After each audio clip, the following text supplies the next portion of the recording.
বিকেলবেলা চা করতে গিয়ে রান্নাঘরের জানলা থেকে দেখতে পেলাম এই ওয়াও ওয়াও ভিউটা। So beautiful, so elegant, just looking like wow. But আমার জীবনে কিন্তু ওয়াও মোমেন্ট বলতে এই একটাই। Yes yes, fuchka. ফুচকা খেতে আমি খুবই ভালোবাসি।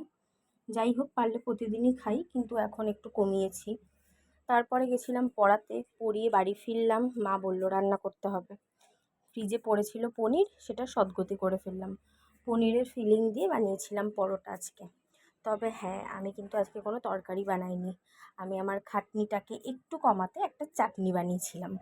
চাটনিটা বানিয়েছিলাম দই, টমেটো কেচাপ, একটুখানি বিট লবণ আর গোলমরিচ গুঁড়ো দিয়ে।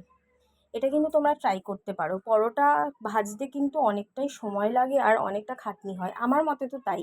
তো এটা ট্রাই করলে তোমাদের কিন্তু অনেকটা খাটনি কমে যাবে আর খেতে বেশ ভালোই লাগে। একটু মিষ্টি মিষ্টি বানিও, তাহলে বেশ ভালো লাগবে।